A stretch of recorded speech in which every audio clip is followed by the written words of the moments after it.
मंगलम भगवान विष्णु मंगलम गरुड़ध्वज मंगलम पुंडरीकाक्ष मंगलाय तनोहरि सर्वमंगलमांगल्ये शिवे सर्वार्धसाधिके शरण्ये त्र्यंबके गौरी नारायणी नमोस्तुते।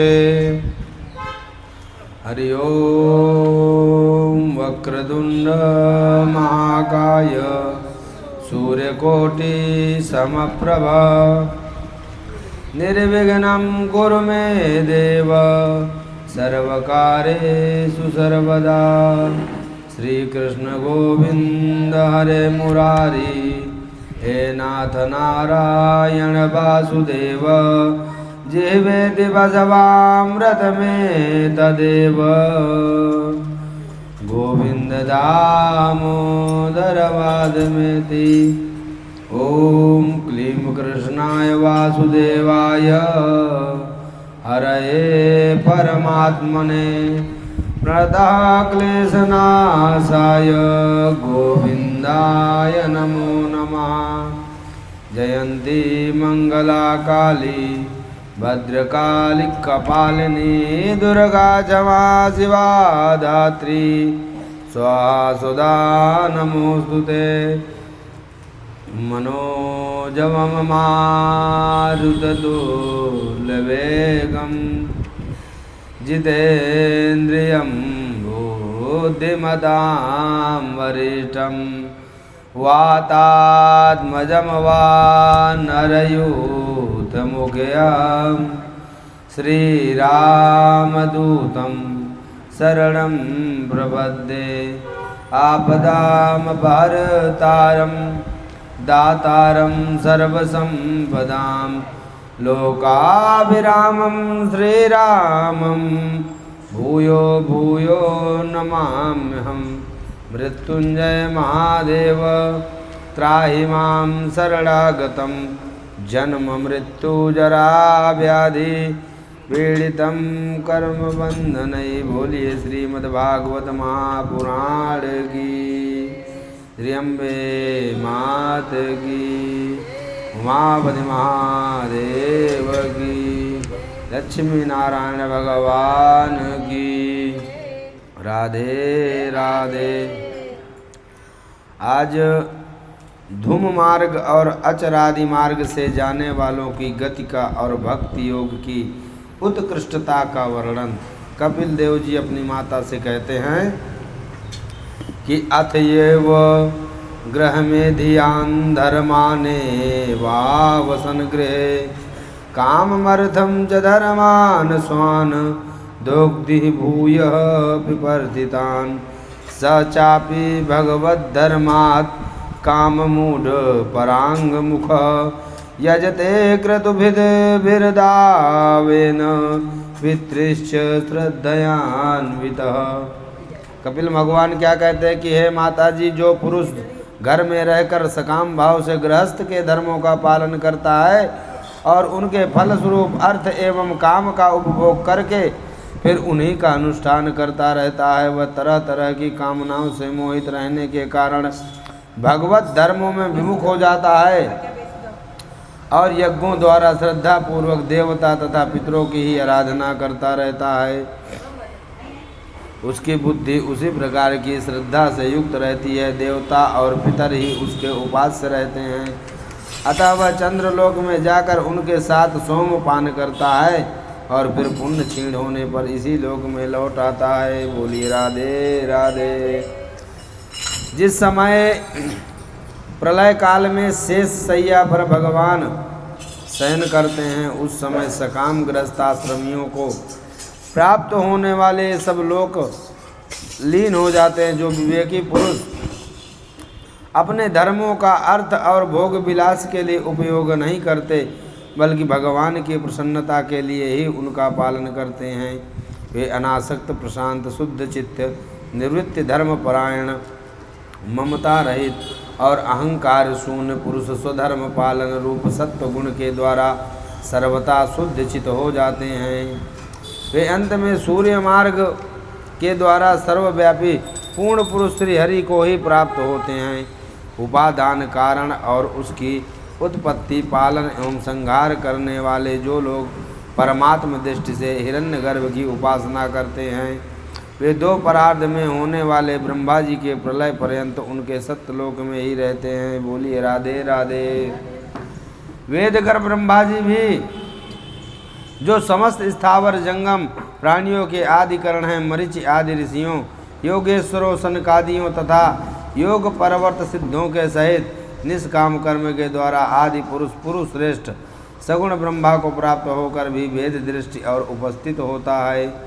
इसी प्रकार पूर्वोक्त ऋषिगण भी अपने कर्मानुसार ब्रह्मलोक के ऐश्वर्य को भोग कर भगवद इच्छा से गुणों में क्षोभ होने पर पुनः इस लोक में आ जाते हैं।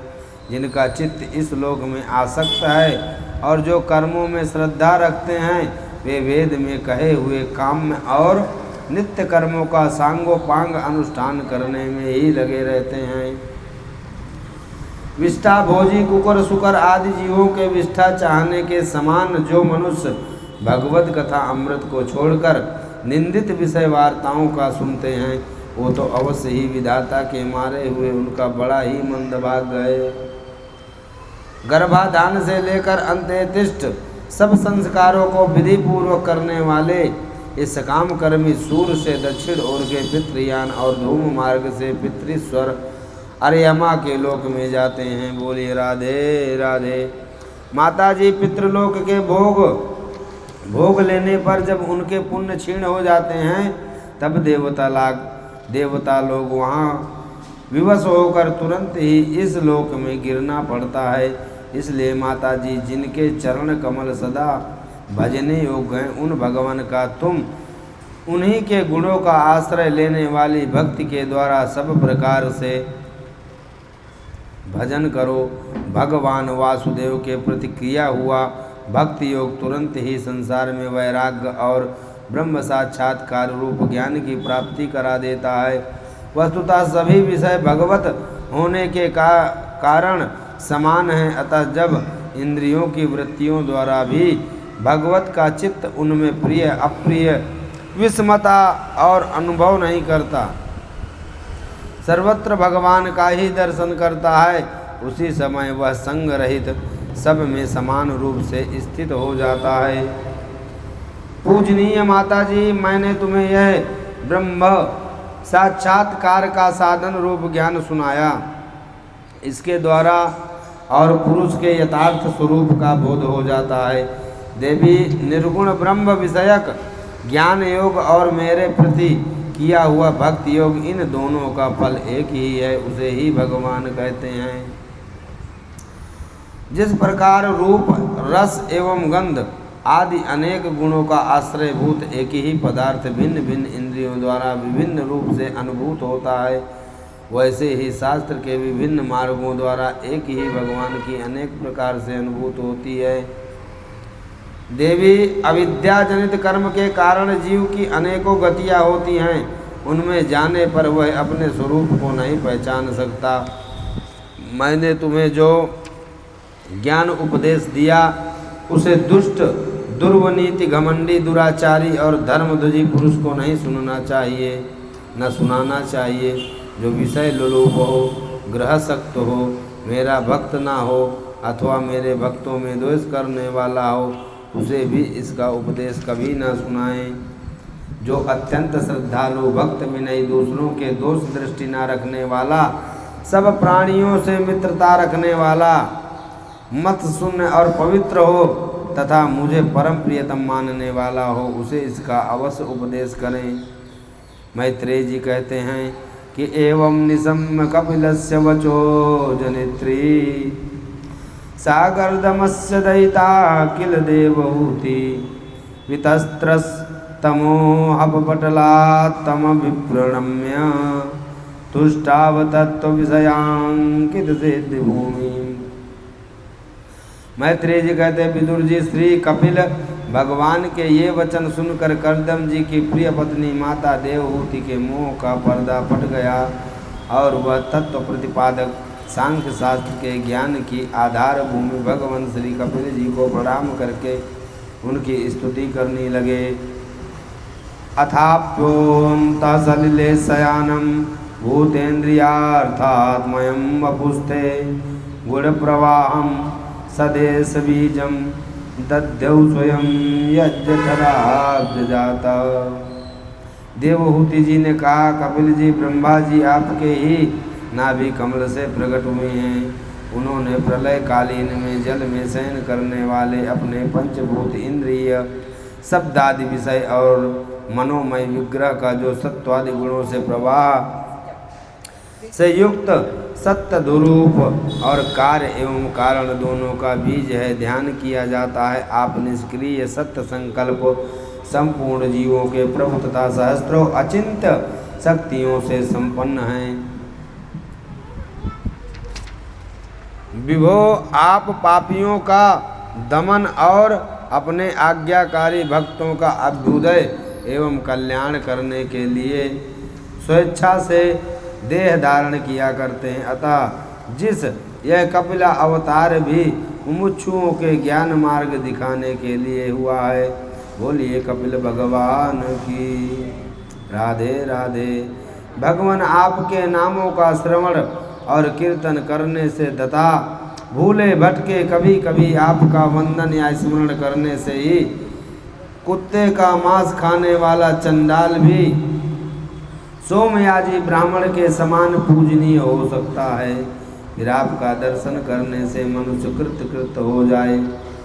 मैत्रेय जी कहते हैं, माता के इस प्रकार स्तुति करने पर मातृवत्सल परम पुरुष भगवान कपिल देव जी ने उनसे गंभीर वाणी में कहा कि मार्गणेन मातस्ते सुसु सेव्ये नुदीतेन में आदितेन पराम काष्ठाम विचरा देवो रदिष्यसि।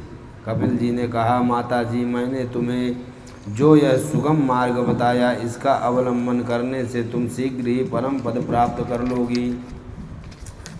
मैत्रेय जी कहते हैं, इस प्रकार अपने श्रेष्ठ आत्मज्ञान का उपदेश कर कपिल भगवान अपनी ब्रह्मवादिनी जननी की अनुमति लेकर वहाँ से चले गए। देवहूति भी सरस्वती के मुकुट सदृश अपने आश्रम में अपने पुत्र के उपदेश किए हुए योग साधना के द्वारा योगा अभ्यास करती हुई समाधि में स्थित हो गईं। त्रिकाल स्नान करने से उनकी घुंघराली अनेक भूरी भूरी जटाओं में परिणत हो गईं। चीर वस्त्रों से ढका हुआ शरीर उग्र तपस्या के कारण दुर्बल हो गया। उन्होंने प्रजापति कर्दम के तप और योग बल से प्राप्त अनुपम गृहस्थ सुख को, जिसके लिए देवता भी तरसते थे, त्याग दिया। जिसके दुग्ध फेन के समान स्वच्छ और सुकोमल सैया से युक्त हाथी दांत के पलंग, सुवर्ण के पात्र, सोने के सिंहासन और उन पर कोमल कोमल गद्दे बिछे हुए थे, तथा जिसकी स्वच्छ स्फटिक मणि और महामरकत मणि का भीतों से रत्नों की बनी हुई रमणी मूर्तियों सहित मणिमय दीपक जगमगा रहे थे। गंधर्व गुण ज्ञान किया करते और जिसके पाने के लिए इंद्रियाणें भी ललायित रहती थी, उस ग्रह उद्यान की भी ममता उन्होंने त्याग दी। हमारे से एक चद्दर नहीं छूटता। हम तीर्थ यात्रा में जाते हैं तो कुर्सी भागड़ा खोजते हैं, चटाई मिल जाए, कहीं छाँव में बढ़िया एसी कूलर मिल जाए। अब बोलो, देवहूति माता जी ने सब कुछ त्याग दिया। हीरे मोती से जड़े हाथी के दांतों के बने हुए सोफे सब त्याग दिए। पति के वनगमन से अनंतर पुत्र का भी वियोग हो जाने से आत्मज्ञान संपन्न होकर भी ऐसी व्याकुल हो गई जैसे बछड़े के बिछुड़ जाने से उसे प्यार करने वाली गौ। विदुर अपने पुत्र कपिल देव रूप भगवान हरि का ही चिंतन करते करते हुए कुछ ही दिनों में ऐसे ऐश्वर्य संपन्न घर से भी उपरत हो गईं। फिर वे कपिल देव जी ने भगवान के जिस ध्यान करने योग प्रसन्न वदना रविंद युक्त स्वरूप का वर्णन किया था, उसके एक एक अवयव का तथा उस समग्र रूप का भी चिंतन करती हुई ध्यान में तत्पर हो गईं। भगवत भक्ति के प्रवाह में प्रबल वैराग्य और यथोचित कर्म अनुष्ठान से उत्पन्न हुए ब्रह्मा साक्षात करने वाले ज्ञान द्वारा चित्त शुद्ध हो जाने पर वे सर्वव्यापक आत्मा के ध्यान में मग्न हो गई। इस प्रकार जीव के अधिष्ठान भूत परम ब्रह्म श्री भगवान ने ही बुद्धि की स्थिति हो जाने से उनका जीव भाव निवृत्त हो गया।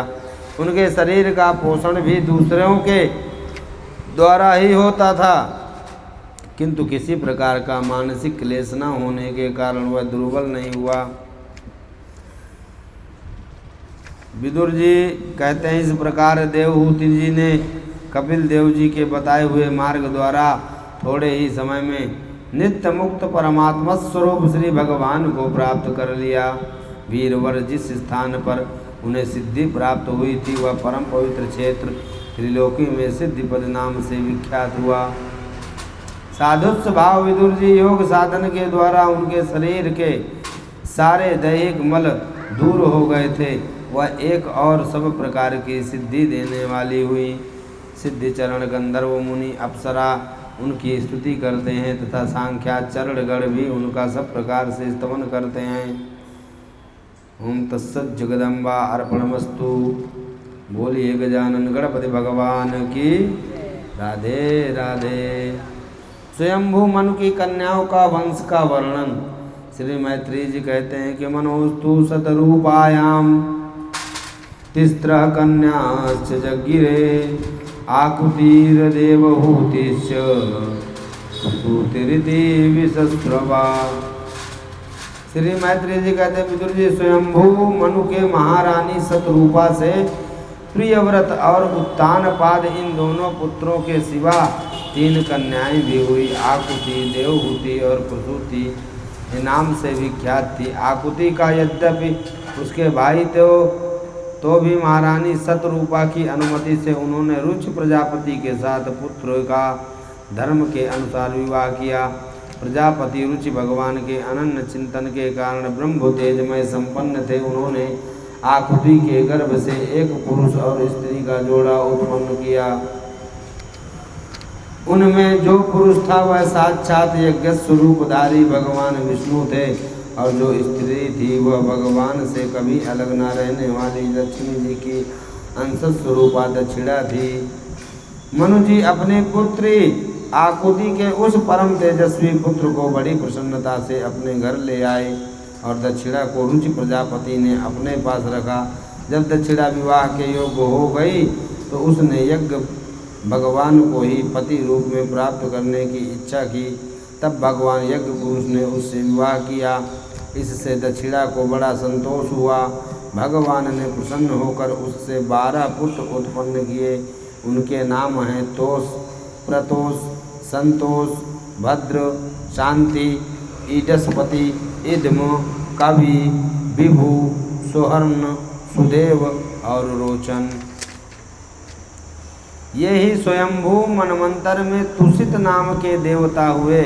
मैं कर्दम जी 9 कन्याओं जो 9 ब्रह्मर्षियों को ब्याही थी पहले ही वर्णन कर चुका हूँ। अब उनकी वंश परंपरा का वर्णन करता हूँ, सुनो। विदुर जी ने पूछा कि गुरु जी कृपया यह बतलाइए कि जगत की उत्पत्ति, स्थिति और अंत करने वाले सर्वश्रेष्ठ देवों ने अत्रि मुनि के यहाँ क्या करने की इच्छा से अवतार लिया। मैत्रेय जी कहते हैं, ब्रह्मणा नोदितः सृष्टा वत्रि ब्रह्मा विदाम्बरः सह पत्न्या यया वृक्षं कुलाद्रिं तपसि स्थितः। मैत्रेय जी ने कहा, जब ब्रह्मा जी ने ब्रह्म यज्ञों में श्रेष्ठ महर्षि अत्रि को सृष्टि रचने के लिए आज्ञा दी, तब वे अपनी सहधर्मिणी के साथ तप करने के लिए ऋक्ष नामक कुल पर्वत पर गए। वहाँ पलाश और अशोक के वृक्षों का एक विशाल वन था। उसके सभी वृक्ष फूलों के गुच्छों लदे थे तथा उसमें सब और निर्विंध्या नदी के जल की कलकल ध्वनि गूंजती रहती थी। मुनि श्रेष्ठ प्राणया द्वारा चित्त को वश में करके 100 वर्षों तक केवल वायु पीकर सर्दी गर्मी आदि द्वंद्वों का कुछ भी परवाह न कर एक ही पैर से खड़े रहे। उस समय वे मन ही मन यह प्रार्थना करते थे कि जो कोई संपूर्ण जगत के ईश्वर हैं, मैं उनकी शरण में हूँ, वो मुझे अपने ही समान संतान प्रदान करे। तब यह देख कर कि प्राणायामय रूपी ईंधन से प्रोज्वलित हुआ अत्रि मुनि का तेज उनके मस्तक से निकलकर तीनों लोकों को तपा रहा था। ब्रह्मा, विष्णु और महादेव तीनों जगतपति अनेक आश्रम पर आए। उस समय अप्सरा, मुनि, गंधर्व, सिद्ध, विद्याधर और नाग उनका सुयश गा रहे थे। उनकी आंखों से कृपा वर्षा हो रही थी। उनके मुख पर मंद हास्य की रेखा थी, जिससे उनके प्रसन्नता झलक रही थी। अत्रि मुनि ने कहा, भगवान, प्रत्येक कल्प के आरंभ में जगत की उत्पत्ति के लिए, स्थित और लय के लिए जो माया के सत्वादि तीनों गुणों का विभाग करके भिन्न भिन्न शरीर धारण करते हैं, वे ब्रह्मा, विष्णु और महादेव आप ही हैं। मैं आपको प्रणाम करता हूँ, क्योंकि मैंने तो संतान प्राप्ति की इच्छा से केवल एक सुरेश्वर भगवान का ही चिंतन किया था। फिर आप तीनों ने यह पधारने की कृपा कैसे की? आप लोगों तक तो देहादि मन की भी गति नहीं है, इसलिए मुझे बड़ा आश्चर्य हो रहा है। मैत्रेय जी कहते, समर्थ विदुर जी, अत्रि मुनि के वचन सुनकर तीनों देव हंसे और उनसे सुमधुर वाणी में कहने लगे। देवताओं ने कहा, यथाकृतस्ते संकल्पो भाव्यम ते नैव नान्यथा तत्संकल्पस्य ते ब्राह्मण यद वै ध्यायति ते वयम। ब्राह्मण, तुम सत्य संकल्प हो, अतः तुमने जैसा संकल्प किया था वही होना चाहिए, उससे विपरीत कैसे हो सकता है? तुम जिस जगदीश्वर का ध्यान करते थे वह हम तीनों ही हैं। प्रिय महर्षि, तुम्हारा कल्याण हो। उन्हें इस प्रकार अभिष्ट वर देकर पति पत्नी दोनों भली भांति पूजित होकर उन्हें देखते ही देखते हुए तीनों सुरेश्वर अपने अपने लोकों को चले गए। अंगिरा की पत्नी श्रद्धा ने सिनी वाली कुहू, राका और अनुभूति इन 4 कन्याओं को जन्म दिया। इनके सिवा उनके साक्षात भगवान उत्तथई और ब्रह्मनिष्ठ बृहस्पति जी के ये 2 पुत्र भी हुए, जो सुरोचिस मनवंतर में विख्यात हुए। पुलस्त जी के उनकी पत्नी हविर्भू से महर्षि अगस्त और महातपस्वी विश्वस्त्रवा के ये 2 पुत्र हुए। इनमें अगस्त जी दूसरे जन्म में जठाराग्नि और विश्वस्त्रवा मुनि के इडविडा के गर्भ से यक्षराज कुबेर का जन्म हुआ और उनकी दूसरी पत्नी केसनी से रावण, कुंभकर्ण एवं विभीषण उत्पन्न हुए। महामते महर्षि कुला की स्त्री परम साध्वी, गति से कर्म श्रेष्ठ, वरीयान और सहिष्णु ये 3 पुत्र उत्पन्न किए।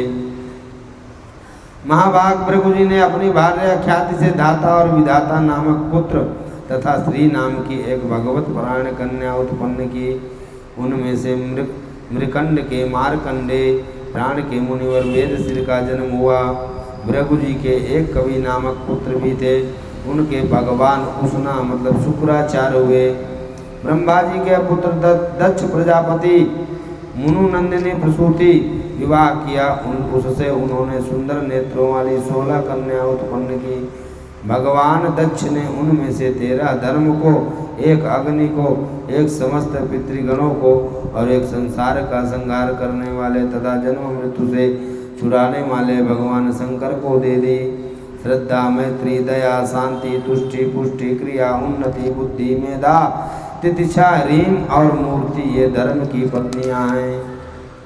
इनमें से श्रद्धा ने शुभ, मैत्री ने प्रसाद, दया ने अभय, शांति ने सुख, तुष्टि ने मोद और पुष्टि ने अहंकार को जन्म दिया। हर चीज भगवान से उत्पत्ति हुई है। क्रिया, योग, उन्नति, दर्भ, बुद्धि, अर्थ, मेधा ने स्मृति, तितिक्षा ने क्षेम और ह्रीम बुद्धि ने आश्रय विनय नामक पुत्र उत्पन्न किया। समस्त गुणों की खान मूर्ति देवी ने नर नारायण ऋषियों को जन्म दिया। इनका जन्म होने पर इस संपूर्ण विश्व ने आनंदित होकर प्रसन्नता प्रकट की। समय, लोगों, मन, दिशाएं, वायु, नदी और पर्वत सभी में प्रसन्नता छा गई। देवताओं ने कहा, जिस प्रकार आकाश में तरह तरह के रूपों की कल्पना कर ली जाती है, उसी प्रकार उन्होंने अपनी माया के द्वारा अपने ही स्वरूप के अंदर इस संसार की रचना की है और अपने उस स्वरूप को प्रकाशित करने के लिए इस समय इस ऋषि विग्रह के साथ धर्म के घर में अपने सब को प्रकट किया। जिनके तत्व का शास्त्र में श्री मैत्रेय जी कहते हैं, जिनके तत्व का सार में देवर्षि नारद जी की बात सुनकर महाराज उत्तनापाद राजपाट की ओर से उदासीन होकर निरंतर पुत्र की ही चिंता में रहने लगे। इधर ध्रुव जी ने मधुवन में पहुंचकर यमुना जी में स्नान किया और उस रात पवित्रता पूर्वक उपवास करके श्री नारद जी ने उपदेश अनुसार एकाग्र चित्त से परम पुरुष नारायण की उपासना आरंभ कर दी। उन्होंने 3 रात्रि के अंतर शरीर निर्वाह के लिए केवल कैथ और बेर के फल खाकर श्री हरि की उपासना की। 5वां मास लगने पर राजकुमार ध्रुव श्वास को जीतकर परम ब्रह्म का चिंतन करते हुए एक पैर से खंभे के समान निश्चल भाव से खड़े हो गए। उस समय उन्होंने शब्द आदि विषयों को, इंद्रादि नियमों को मन के सब ओर से खींच लिया तथा हृदय को पवित्र स्वरूप का चिंतन करते हुए चित्त की शुद्धि दूसरी ओर जाने दिया। देवताओं ने कहा, भगवान, समस्त स्थावर जंगम में जीवों के शरीर का प्राण एक साथ ही रुक गया। भगवान ने कहा, देवताओं, तुम डरो मत।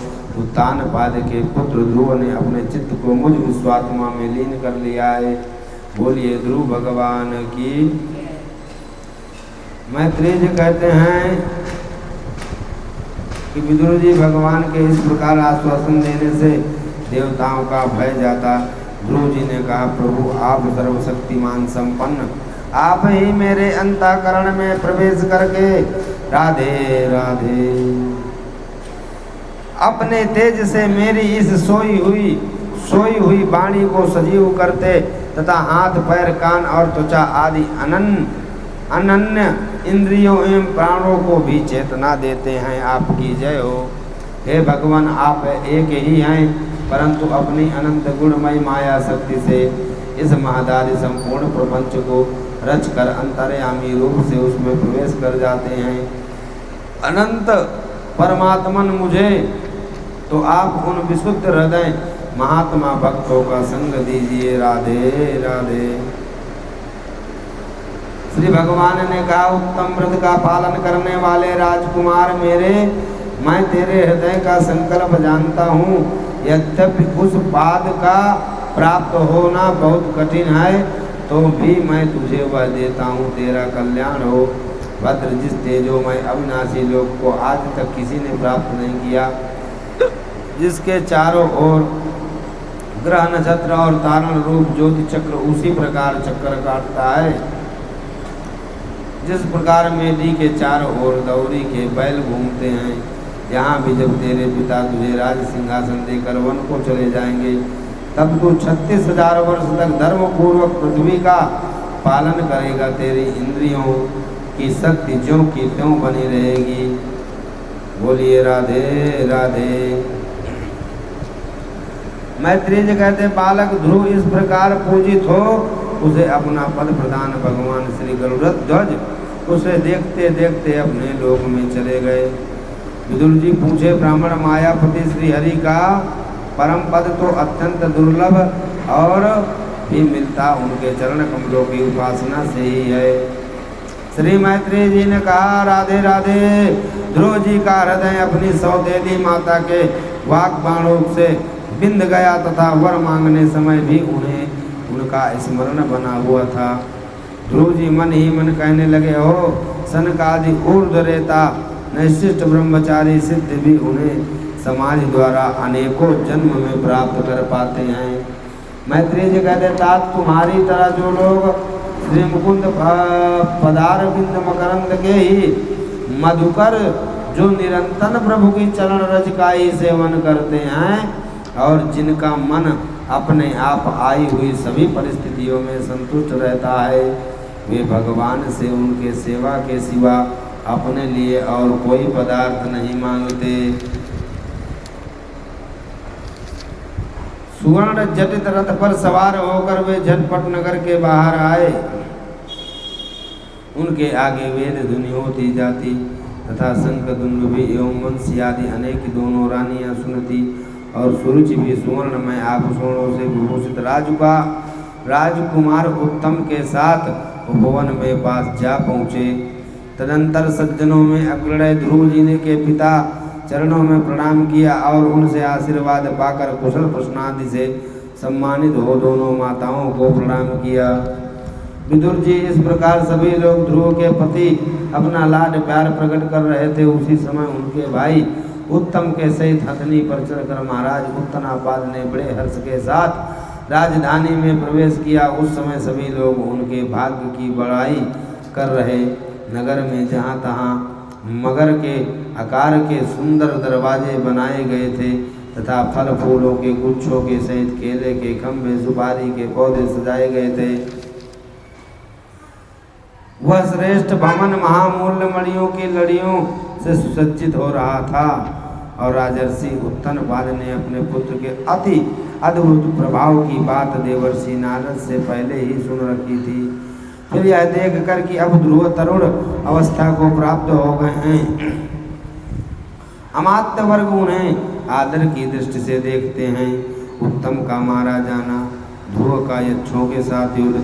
श्री मैत्रेय जी कहते हैं, विदुर जी, ध्रुव ने प्रजापति शिशुकुमार की पुत्री भ्रमि के साथ विवाह किया। उससे उनके कल्प और वत्सर नाम के 2 पुत्र हुए। महाबली ध्रुव की दूसरी स्त्री वायुपुत्री इला थी। उससे उनके उत्कल नाम के 1 पुत्र और 1 कन्या रत्न का जन्म हुआ। उत्तम का अभी विवाह नहीं हुआ था। वह एक दिन शिकार खेलते समय उसे हिमालय पर्वत पर एक बलवान यक्ष ने मार डाला। उसके साथ उसकी माता भी परलोक सिधार गई। ध्रुव ने जब मारे जाने का समाचार सुना तो क्रोध, शोक और उद्योग से भरकर एक विजयप्रद रथ पर सवार हो यक्षों के देश में जा पहुँचे। उन्होंने उत्तर के दिशा में जाकर हिमालय की घाटी में यक्षों भरी हुई अलकापुरी देखी। उसमें अनेकों भूत प्रेत पिशाचादि रुदना चुर रहते थे। विदुर जी वहाँ पहुँचकर महाबाहु ध्रुव ने अपना शंख बजाया तथा संपूर्ण आकाश और दिशाओं को बुझा दिया। शंख ध्वनि से यक्ष पत्नियाँ बहुत डर गईं। उनकी आंखें भय से कातर हो उठी। वीरवार विदुर जी महाबलवान यक्ष वीरों को वह शंखनाद सहन न हुआ। इसके लिए वे तरह तरह के अस्त्र शस्त्र लेकर नगर के बाहर निकल आए और ध्रुव पर टूट पड़े। पर महारथी ध्रुव प्रचंड धनुर्धर थे। उन्होंने एक ही साथ उनमें से प्रत्येक को 3-3 बाण मारे। उन सभी ने जब अपने अपने मस्तक को 3-3 बाण लगे देखे तब उन्हें यह विश्वास हो गया कि हमारी हार अवश्य होगी। वे ध्रुव जी के इस अद्भुत पराक्रम की प्रशंसा करने लगे। ध्रुव जी अपने दिव्य धनुष की टंकार करके शत्रुओं का दिल दहला दिए और प्रचंड बाणों की वर्षा करके अस्त्र शस्त्र इस प्रकार छिन्न भिन्न कर दिया जैसे आंधी बादलों का तितर बितर कर देती है। नरश्रेष्ठ ध्रुव जी ने देखा कि उस स्थिति रणभूमि में अब एक भी शत्रु अस्त्र शस्त्र लिए उनके सामने नहीं आए तो उनकी इच्छा अलकापुरी देखने की हुई, किंतु वे पुरी के भीतर नहीं गए। ये मायावादी क्या करना चाहते हैं इस बात का मनुष्य को पता नहीं लग सकता। सारथी से इस प्रकार कहकर वे उस विचित्र रथ में बैठे रहे तथा शत्रु के नवीन आक्रमण की आकांक्षा से सावधान हो गए। एक क्षण में ही सारा आकाश मेघमाल से घिर गया। सब और भयंकर गड़गड़ाहट के साथ बिजली चमकने लगी। निष्पाप विदुर जी उन बादलों से खून, कफ, पीप, विष्ठा, मूत्र एवं चर्बी की वर्षा होने लगी और ध्रुव जी के आगे आकाश से बहुत से धड़ गिरने लगे। फिर आकाश में एक पर्वत दिखाई दिया और सभी दिशाओं में पत्थरों की वर्षा तथा गदा, परिघ, तलवार और मूसल गिरने लगे। उन्होंने देखा कि बहुत से सर्प वज्र की तरह फुफकार मारते रोषपूर्ण नेत्रों से आग की चिंगारियां उगलते आ रहे हैं।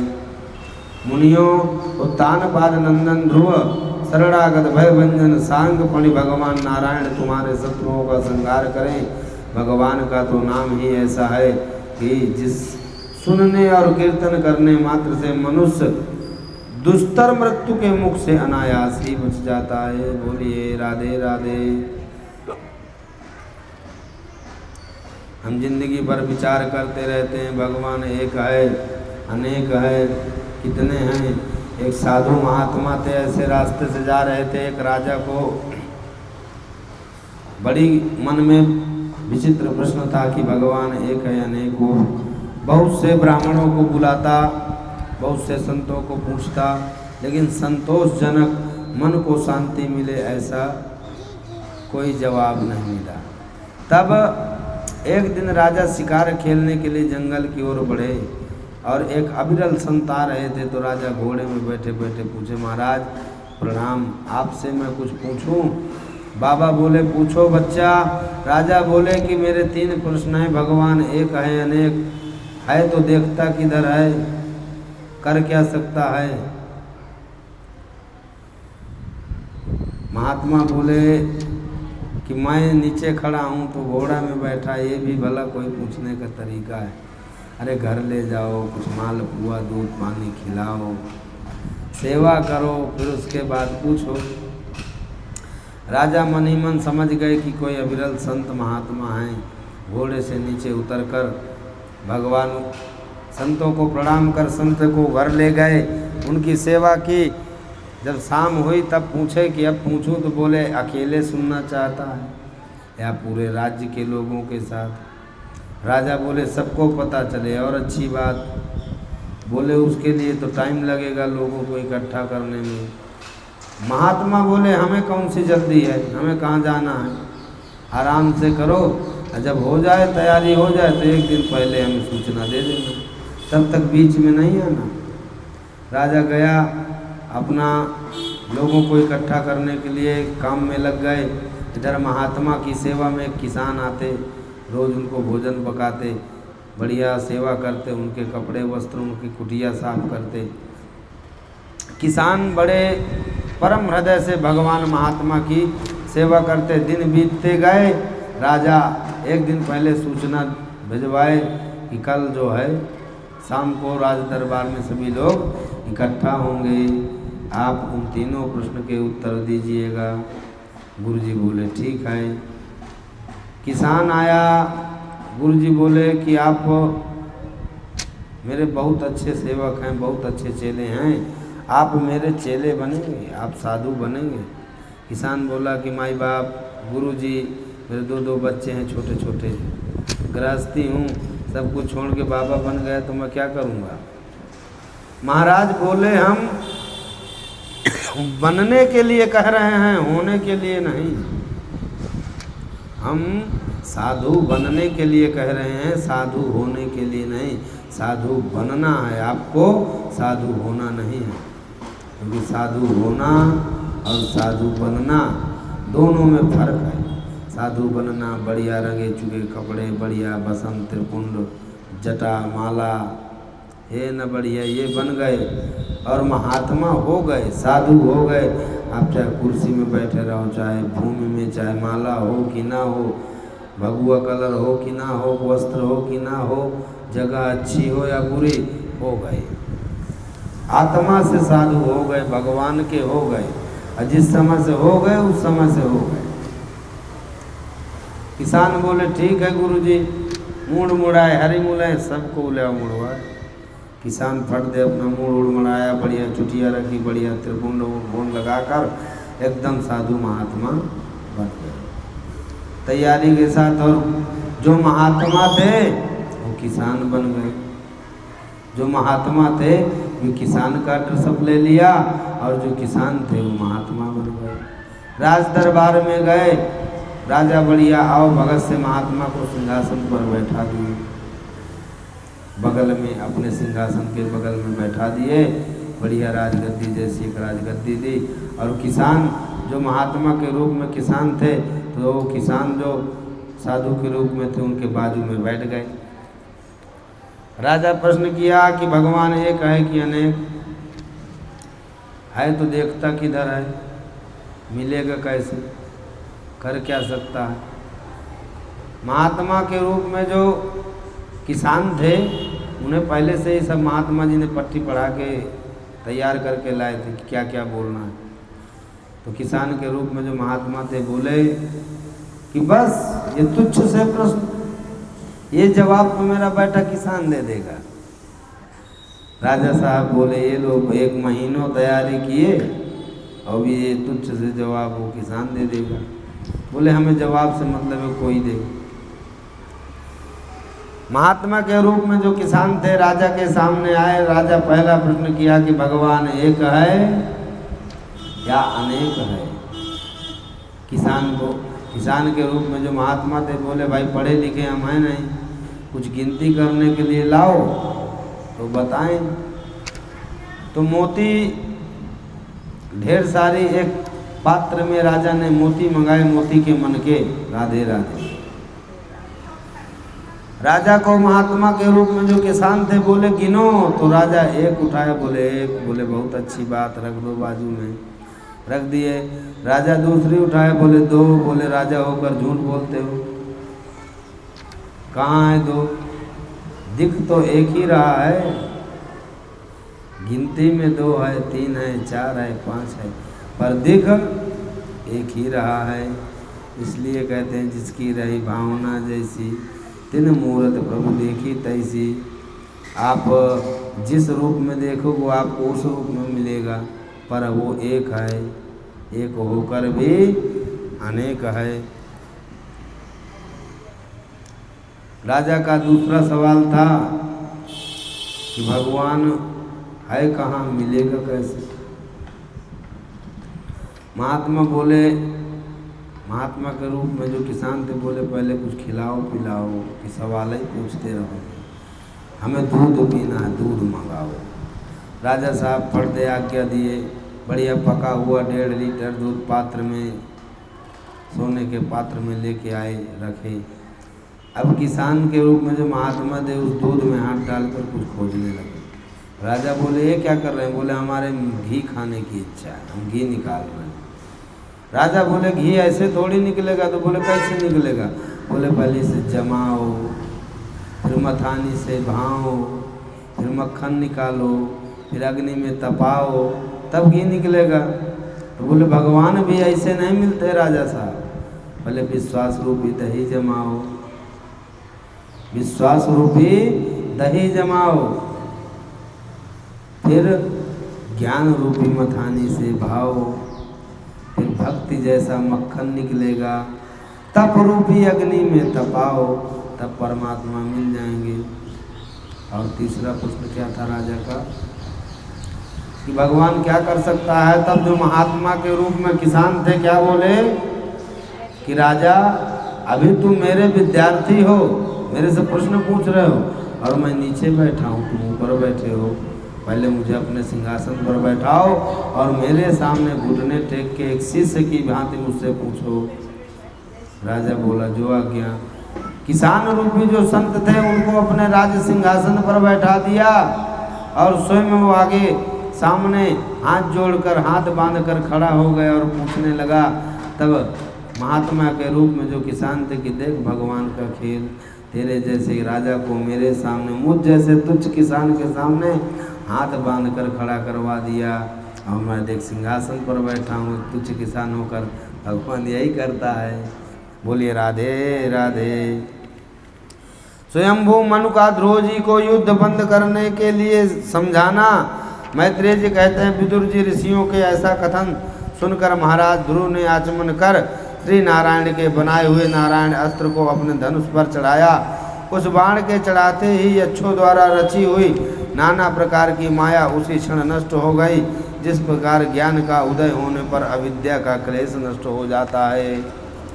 ऋषिवर नारायण के द्वारा आविष्कृत उस अस्त्र को धनुष पर चढ़ाते ही उससे राजहंस के से पक्ष और सोने के फूल वाले बड़े तीखे बाण निकले और जिस प्रकार मयूर बिखराव करते हैं वन में घुस जाते हैं, उसी प्रकार भयानक साएं साएं शब्द करते हुए शत्रु की सेना में घुस गए। मुनि जी कहा बेटा बस बस, अधिक क्रोध करना ठीक नहीं, यह पापी नरक द्वार है। इसी के वशीभूत होकर तुमने इन निरपराध यक्षों का वध किया है। तात तुम जो निर्दोष यक्षों के संहार पर उतर रहे हो, यह हमारे कुल के योग्य कर्म नहीं है। साधु पुरुष इसकी बड़ी निंदा करते हैं। बेड़ा बेटा तुम्हारा अपने भाई पर बड़ा अनुराग था, यह तो ठीक है, परंतु देखो उसके वध से संतप्त होकर तुमने एक यक्ष के अपराध करने पर प्रसंगवश कितनों की हत्या कर डाली। इस जड़ शरीर को ही आत्मा मानकर इसके लिए पशुओं की भांति प्राणियों का हिंसा करना यह भगवत सेवी साधु जनों का मार्ग नहीं है।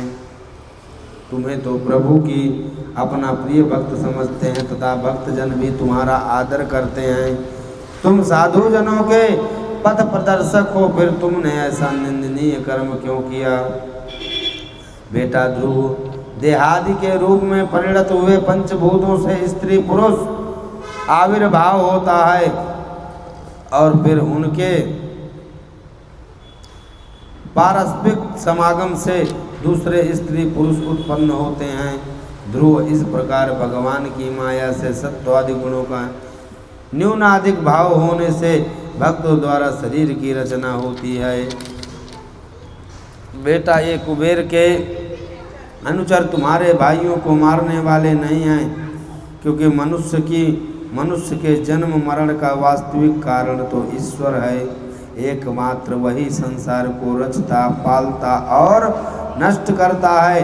अहंकार शून्य रहता है। वह संपूर्ण प्राणियों को अंतरात्मा, नियंता और रक्षा करने वाले प्रभु ही अपनी माया शक्ति से युक्त होकर समस्त जीवों का सृजन करते हैं। ध्रुव जी को कुबेर का वरदान, विष्णु लोक की प्राप्ति। विदुर जी, ध्रुव का क्रोध शांत हो गया और यक्षों के वध से निवृत्त हो गए। कुबेर जी बोले, सूर्योदय क्षत्रिय कुमार, तुमने अपने दादा के उपदेश से ऐसा दुत्यज वैर त्याग दिया, इससे मैं तुम पर बहुत प्रसन्न हूँ। वास्तव में ना तुमने यक्षों को मारा है और ना यक्षों ने तुम्हारे भाई को। समस्त जीवों की उत्पत्ति और विनाशक का कारण तो एकमात्र काल ही है। यह मैं तू आदि मिथ्या बुद्धि तो जीवों को अज्ञानवश स्वप्न के समान शरीर आदि को ही आत्मा मानने से उत्पन्न होती है। मैत्रेय जी कहते हैं, विदुर जी, यक्षराज कुबेर ने जब इस प्रकार वर मांगने के लिए आग्रह किया, तब महाभागवत महापति ध्रुव जी ने उनसे यही मांगा कि मुझे श्री हरि की अखंड स्मृति बनी रहे, जिससे मनुष्य सहज ही दुस्तर संसार को पार कर जाता है। वहाँ उन्होंने पवित्र जल में स्नान, इंद्रियों को विशुद्ध शांत किया, फिर स्थिर आसन में बैठकर प्राणायाम द्वारा वायु को वश में किया। तदनंतर मन के द्वारा इंद्रियों को बाह्य विषयों से हटाकर मन को भगवान के स्थूल विराट स्वरूप में स्थिर कर दिया। उसी विराट रूप का चिंतन करते करते वे अनंत में ध्याता और ध्येय के भेद से शून्य निर्विकल्प समाधि में लीन हो गए और उस अवस्था में विराट रूप का भी परित्याग कर दिया। इस प्रकार भगवान श्री हरि के प्रति निरंतर भक्ति भाव का प्रवाह चलते रहने से उनके नेत्रों में बार बार आनंद अश्रुओं की बाढ़ सी आ जाती।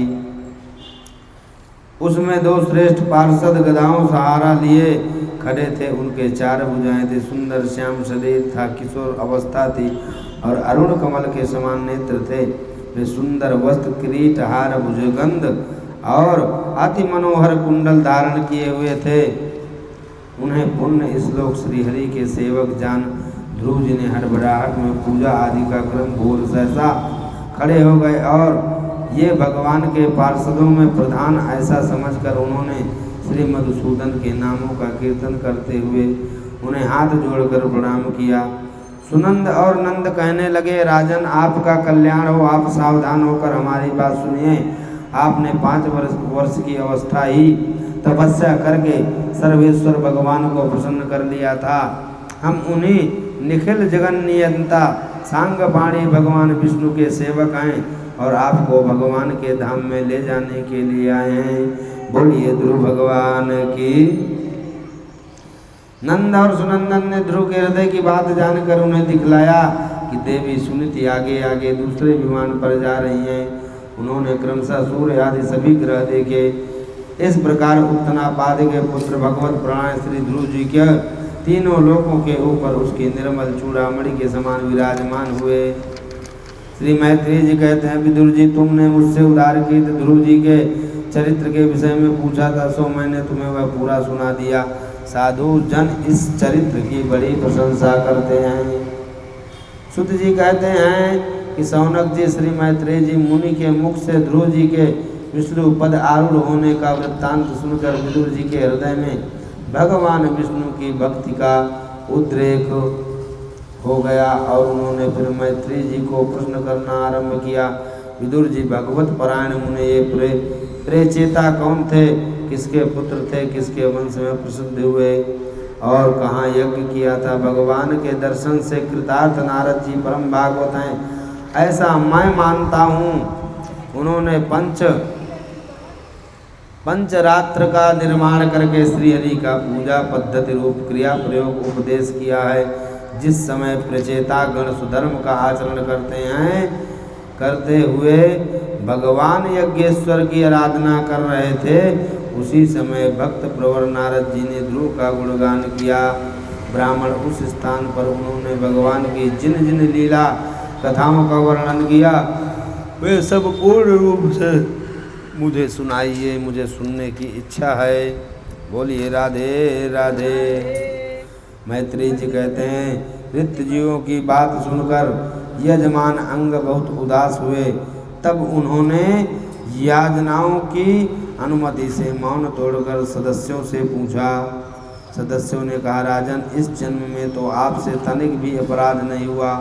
हाँ, पूर्व जन्म का एक अपराध अवश्य है जिसके कारण आप ऐसे सर्वगुण संपन्न होने पर भी पुत्रहीन हैं। आपका कल्याण हो इसलिए पहले आप सुपुत्र प्राप्त करने का कोई उपाय कीजिए।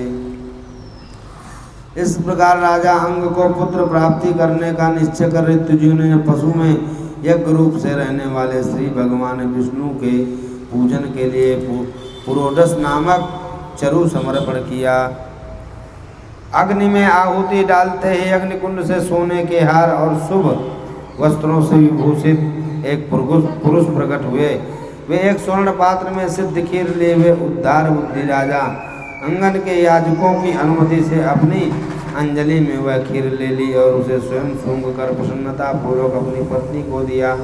पुत्रहीना रानी ने वह पुत्र प्रदायिनी खीर खाकर अपने पति के सहवास से गर्भ धारण किया। उससे यथासमय उसके एक पुत्र हुआ। वह बालक बाल्यावस्था में ही अधर्म के वंश में उत्पन्न हुए अपने नाना मृत्यु का अनुगामी था। सुनीता मृत्यु की पुत्री थी, इसलिए वह भी अधर्मिक ही हुआ। वह दुष्ट वेन धनुष बाण चढ़ाकर वन में जाता और व्याध के समान बेचारे भोले भाले हिरणों की हत्या कर देता। उसे देखते ही पूर्ववासी लोग वेन आया कहकर पुकार उठते। वह ऐसा क्रूर और निर्दयी था कि मैदान में खेलते हुए अपनी बराबरी के बालकों को पशुओं की भांति बलात् मार डालता। वेन की ऐसी दुष्ट प्रवृत्ति देखकर महाराज अंग ने उसे तरह तरह से सुधारने की चेष्टा की, परंतु वे उसे सुमार्ग पर लाने में समर्थ न हुए। इससे उन्हें बड़ा दुख हुआ। वे मन ही मन कहने लगे जिन गृहस्थों के पुत्र नहीं हैं उन्होंने अवश्य ही पूर्व जन्मों में श्री हरि की आराधना की होगी। इसी से उन्हें कपूती की करतूतों से होने वाले असह्य क्लेश नहीं सहने पड़ते। इस प्रकार सोचते सोचते महाराज अंग को रात में नींद आई नहीं। उनका चित्त गृहस्थ से विरक्त हो गया। वे आधी रात के समय बिछौने से उठे। इस समय वेन की माता नदी में बेसुध पड़ी थी। राजा ने सबका मुँह छोड़ दिया और उसी समय किसी को भी मालूम न हो इस प्रकार चुपचाप उस ऐश्वर्य से भरे राजमहल से निकल कर वन को चल दिए। महाराज विरक्त होकर घर से निकल गए। यह जानकर सभी प्रजानन पुरोहित मंत्री और सुहृदगण आदि अत्यंत शोकाकुल होकर पृथ्वी पर उनकी खोज करने लगे। ठीक वैसे ही जैसे योग का व्यर्थ रहस्य जानने वाले पुरुष अपने हृदय से भगवान उसको बाहर खोजते हैं। मैत्रेय जी कहते हैं कि वीरवर विदुर जी सभी लोगों की कुशल चाहने वाले भृगु आदि मुनियों ने देखा कि अंग के चले जाने से अब पृथ्वी की रक्षा करने वाला कोई नहीं रह गया। सब लोग पशुओं के समान उच्छल खिन्न होते। तब उन्होंने माता सुनाथी की सम्मति से मंत्रियों के समस्त सहमत से होने पर वेन भूमंडल के राजपद पर अभिषेचित कर दिया। वेन बड़ा कठोर शासक था। जब चोर डाकुओं ने सुना कि वही राज सिंहासन पर बैठा है, तब सर्प से डरे हुए चूहों के समान वे सब तुरंत ही जहाँ तहाँ छिप गए। राज्य शासन पर पाने पर वेन आठों लोकपालों की ऐश्वर्य कला के कारण उन्मत्त हो गया और अभिमानवश अपने को ही सबसे बड़ा मानकर महापुरुषों का अपमान करने लगा। मुनियों ने कहा, राजन, हम आपसे जो बात कहते हैं उस पर ध्यान दीजिए। इससे आपकी आयु, श्री, बल और कीर्ति की वृद्धि होगी। तात आचरण करे तो उसे स्वर्गादि शोक रहित लोगों की प्राप्ति होती है। यदि उसका निष्काम भाव हो तो वह धर्म उसे अनंत मोक्ष पद पर पहुंचा देता है। इसलिए वीरवर, प्रजा का कल्याण रूप व धर्म के आपके कारण नष्ट नहीं होना चाहिए। धर्म के नष्ट होने से राजा भी ऐश्वर्यच्युत हो जाता है। जो राजा दुष्ट मंत्री और चोर आदि से अपनी प्रजा की रक्षा करते हुए न्यायकुल कर लेता है, वह इस लोक में और परलोक में दोनों जगह पूजा का पात्र होता है। जिसके राज्य अथवा नगर में वर्णाश्रम धर्मों का पालन करने वाले पुरुष स्वधर्म पालन के द्वारा भगवान की यज्ञ पुरुष की आराधना करते हैं। बोलिए राधे राधे। वेन ने कहा, तुम लोग बड़े मूर्ख हो, खेद है, तुमने अधर्म में ही धर्म बुद्धि कर रखी है। तभी तो तुम जीविका देने वाले मुझ साक्षात पति को छोड़कर किसी दूसरे जार पति की उपासना करते हो। इसीलिए हर चीज़ कंट्रोल में हो तो अच्छा है। ज़्यादा सुंदरता, ज़्यादा धन, ज़्यादा अहम, इन वस्तुओं का ज़्यादा होना शरीर के 4 रोगों की उत्पत्ति कर देता है। काम, क्रोध, मोह, लोभ और अहंकार, मैं। जैसे ही कोई वस्तु हमारे पास बढ़ती है, ज़्यादा बढ़ती है, धन 50 हो, 50 का 50 गुना हो जाए तो बुद्धि अपने आप फिर जाएगी। लेकिन अगर यही बुद्धि भगवान का चिंतन करता रहे, यही बुद्धि भगवान के हरि कीर्तन का भजन करता रहे, तो कुबेर के खजाने में बैठने के बाद भी बुद्धि बदल नहीं सकती।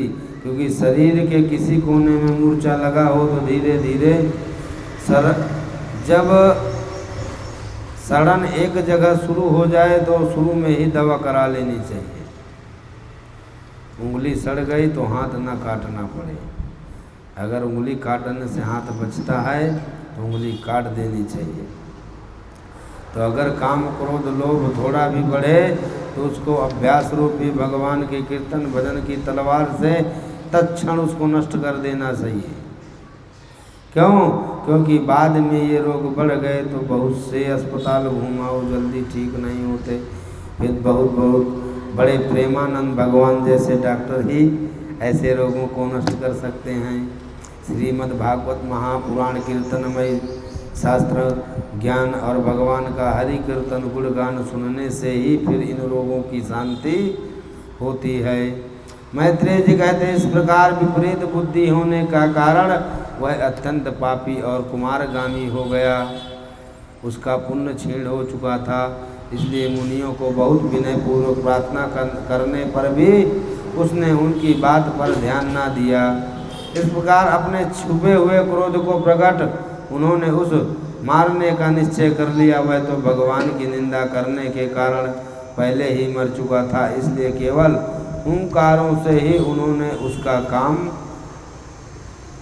तमाम कर दिया। जब मुनिगण अपने अपने आश्रम को चले गए तब इधर वेन की शोकाकुलता माता सुनीता मंत्र आदि के बल से तथा अन्य युक्तियों से अपने पुत्र के शव की रक्षा करने लगी। एक दिन वे मुनिगण सरस्वती के पवित्र जल में स्नान कर अग्निहोत्र से निवृत्त हो नदी के तीर पर बैठे हुए हरि चर्चा कर रहे थे। उन दिनों लोकों में आतंक फैलाने वाले बहुत से उपद्रव होते देखकर वे आपस में कहने लगे कि आजकल पृथ्वी का कोई रक्षक नहीं, इसलिए चोर डाकू कारण उसका कुछ ऐसा विचार कर रहे थे। उन्होंने सब दिशाओं में धावा करने वाले चोरों और डाकुओं के कारण उठी हुई बड़ी भारी धूल देखी। देखते ही वे समझ गए कि राजा वेन के मर जाने के कारण देश में अराजकता फैल गई, राज्य शक्तिहीन हो गया और चोर डाकू बढ़ गए। ऐसा निश्चय कर उन्होंने मृत राजा की जांघ को बड़े जोर से माथा, तो उसमें से एक बौना पुरुष उत्पन्न हुआ। वह कौवे के समान काला था, उसके सभी अंग और खासकर भुजाएं बहुत छोटी थी, जबड़े बहुत बड़े, टांगे छोटी, नाक चपटी, नेत्र लाल और केस तांबे के से रंग के थे। उसने बड़ी दीनता और नम्र भाव से पूछा कि मैं क्या करूं? तो ऋषियों ने कहा, निषीद बैठ जा। इसी से वह निषाद कहलाया। उसने जन्म लेते ही राजा वेन के भयंकर पाप को अपने ऊपर ले लिया, इसलिए उसके वंशधर निषाद भी हिंसा, लूटपाट आदि पाप कर्मों से रत रहते हैं। महाराज पृथु का आविर्भाव और राज्याभिषेक। श्री मैत्रेय जी कहते हैं कि अथ तस्य पुनर्पैरपुत्रस्य महीपते बाहुभ्यां मध्यमानाभ्यां मिथुनं समपद्यत। विदुर जी कहते हैं इसके बाद ब्राह्मणों ने पुत्रहीन राजा वेन की भुजाओं का मंथन किया, तब उनमें से एक स्त्री पुरुष का जोड़ा प्रकट हुआ। ब्रह्मवादी ऋषि उस जोड़े को उत्पन्न हुआ देख और उसे भगवान का अंश जान बहुत प्रसन्न हुए। यह पुरुष भगवान विष्णु विश्व पालनी कला से प्रकट हुआ है और यह स्त्री उन परम पुरुष की अनपायनी शक्ति लक्ष्मी जी का अवतार है। इनमें से जो पुरुष है वह अपने सुयश का प्रथम विस्तार करने के कारण परम यशस्वी पृथु नामक सम्राट होगा। राजाओं में यही सबसे पहला होगा। यह सुंदर दांतों वाली एवं गुण और आभूषणों से विभूषित करने वाली सुंदरी इन पृथुकों को ही अपना पति मानेगी। इसका नाम अर्ची होगा। मैत्रेय जी कहते, विदुर जी उस समय ब्राह्मण लोग पृथु की स्तुति करने लगे। श्रेष्ठ गंधर्वों ने गुणगान किया, सिद्धों ने पुष्पों की वर्षा, अप्सराएं नाचने लगी, आकाश में शंख तुरही मृदंग बाजने लगे। पितर अपने अपने लोक से वहाँ आए। जगत गुरु ब्रह्मा जी देवता और देवस्वरों के साथ पधारे। वेदवादी ब्राह्मणों ने महाराज पृथु के अभिषेक का आयोजन किया। वीर विदुर जी उन्हें कुबेर ने बड़ा ही सुंदर सोने का सिंहासन दिया तथा वरुण ने चंद्रमा के समान श्वेत और प्रकाशमय छत्र दिया। निरंतर जल की फुहारियाँ झरमराती रहती। वायु दो चांवर, धर्म ने कीर्ति, महिमाला इंद्र ने मनोहर मुकुट, यम ने दमन करने वाला दंड, ब्रह्मा ने वेदमय कवच और सरस्वती ने सुंदर हार, विष्णु भगवान ने सुंदर चक्र, विष्णु प्रिया लक्ष्मी जी ने अविचल संपत्ति, रुद्र ने 10 चंद्रकार चिन्हों से युक्त कोष वाली तलवार, अंबिका जी ने 100 चंद्रकार चिन्हों वाली ढाल, चंद्रमा ने अमृतमय अश्व, त्वष्टा विश्वकर्मा ने सुंदर रथ, ऐसे आदि आदि अस्त्र शस्त्र दिए गए। पृथु ने कहा, सौम्य सुत मगाध अरवंदी जन, अभी तो लोक में मेरा कोई भी गुण प्रकट नहीं हुआ, फिर तुम किन गुणों को लेकर मेरी स्तुति करोगे? मेरे विषय में तुम्हारी वाणी व्यर्थ नहीं होनी चाहिए, इसलिए मुझसे भिन्न किसी और की स्तुति करो। मृदुभाषियों से कालांतर में जब मेरे अप्रकट गुण प्रकट हो जाएं, तब भरपेट अपनी मधुर वाणी से मेरी स्तुति कर लेना।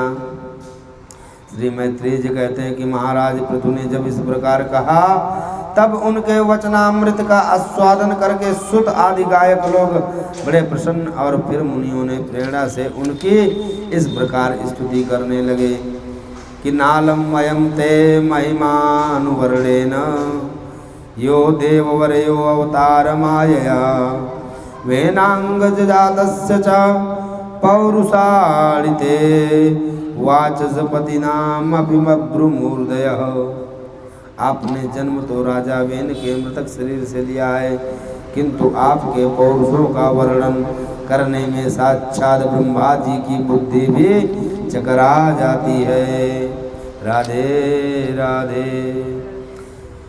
धर्म की मर्यादा की रक्षा करेंगे तथा उसके विरोधियों को दंड देंगे। अकेले ही समय समय पर प्रजा के पालन पोषण और अनुरंजन आदि के कार्य में अनुसार अपने अपने शरीर में भिन्न भिन्न लोकपालों की मूर्तियों को धारण करने, यज्ञ आदि के प्रचार द्वारा स्वर्गलोक और वृष्टि की व्यवस्था द्वारा भूलोक दोनों ही हित का साधन करेंगे। जिस प्रकार प्राणियों के भीतर रहने वाला प्राण रूप सूत्रात्मा शरीर के भीतर बाहर के समस्त व्यापारों को देखते रहने पर उदासीन रहता है, उसी प्रकार ये गुप्तचरों के द्वारा प्राणियों के गुप्त और प्रकट प्रकार के व्यापार देखते हुए भी अपनी निंदा और स्तुति आदि के प्रति उदासीन रहने, धर्म मार्ग में स्थित रहकर अपने शत्रु के पुत्र को भी धर्म मार्ग में दंडनीय न होने पर कोई दंड नहीं देंगे। तीनों गुणों के अधिष्ठाता और निर्विकार साक्षात श्री नारायण ने ही इनके रूप में अपने अंश अवतार लिया है, जिनमें पंडित लोग अविद्यावश प्रतीत होने वाले इस नाना तत्व को मिथ्या ही समझते हैं। अद्वितीय वीर और एकच्छ मात्र सम्राट होकर अकेले ही उदयाचल पर्यंत समस्त भूमंडल की रक्षा करेंगे। बोलिए राधे राधे। ये प्रजा पालक राजाधिराज होकर प्रजा के जीवन निर्वाह के लिए गो रूप धारणी पृथ्वी का दोहन करेंगे और इंद्र के समान अपने धनुष के कोने से बातों में पर्वतों को तोड़ फोड़ कर पृथ्वी को समातल कर देंगे। श्री मैत्रेय जी कहते हैं कि इस प्रकार जब वो वंदी जन ने महाराज पृथु के गुण और कर्मों का बखान करके उनके प्रशंसा की, तब उन्होंने भी उनकी बड़ाई करके तथा उन्हें मनचाही वस्तुएं देकर संतुष्ट हुआ। श्री सुत जी कहते हैं जब विदुर जी ने भगवान वसुदेव जी की कथा कहने के लिए इस प्रकार प्रेरणा की, तब मैत्रेय जी प्रसन्नता से कहते हैं कि यदा विसिक्ता पतुरंग विपरई रामन्निदो जनतयाच पाला प्रजा निरन्ये छित भ्रष्टयत्या क्षुदाच्छमदेहा पतिमभ्यवोचन। विदुर जी कहते हैं ब्राह्मणों ने महाराज पृथु का राज्याभिषेक करके उन्हें प्रजा का रक्षक को उद्घोषित किया। इन दिनों पृथ्वी अन्नहीन हो गई थी, इसलिए भूख के कारण प्रजाजनों के शरीर सूखकर कांटे से हो गए थे। राजन, जिस प्रकार कोटर में सुलगती हुई आग से पेड़ जल जाते हैं, उसी प्रकार हम पेट की भीषण ज्वाला से जले जा रहे हैं। आप समस्त लोगों की रक्षा करने वाले हैं, आप ही हमारे जीविका के एकमात्र स्वामी हैं। श्री मैत्रेय जी कहते कुरुवर प्रजा का कर्लु क्रंदन सुनकर महाराज पृथु बहुत देर तक विचार करते रहे। अंत में उन्हें अन्न भाव का कारण मालूम हो गया। पृथ्वी ने स्वयं ही अन्न एवं औषधियों को अपने भीतर छिपा लिया है।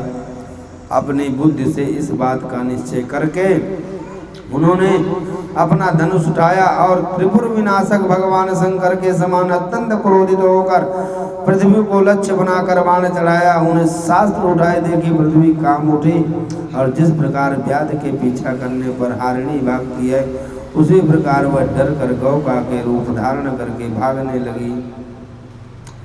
यह देखकर महाराज पृथु की आंखें क्रोध से लाल हो गई।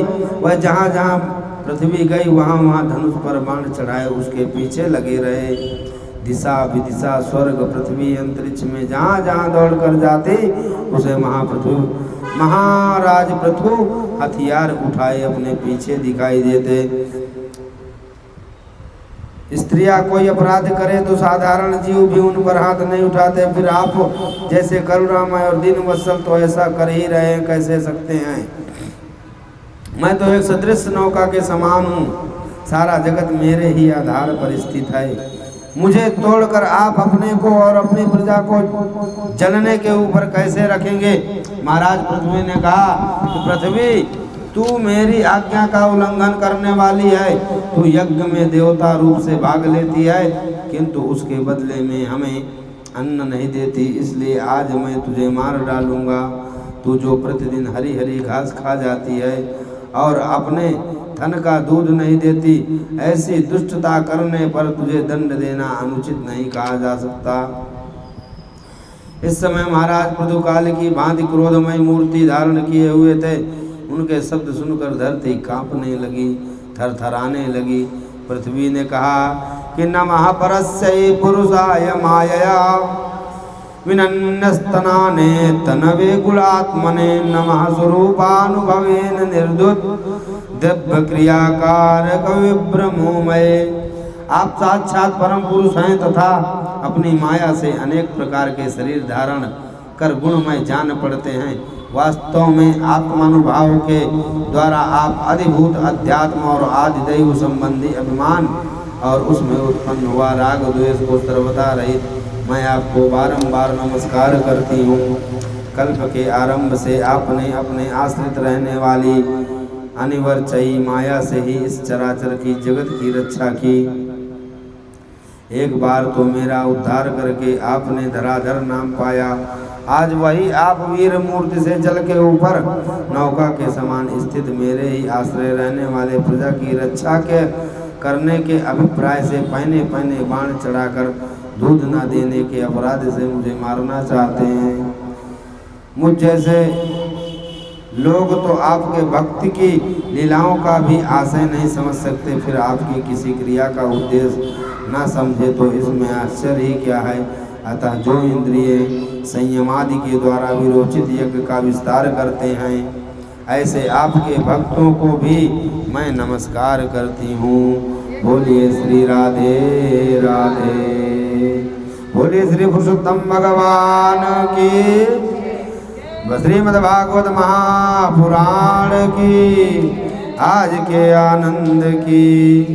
श्रीमन्नारायण नारायण नारायण।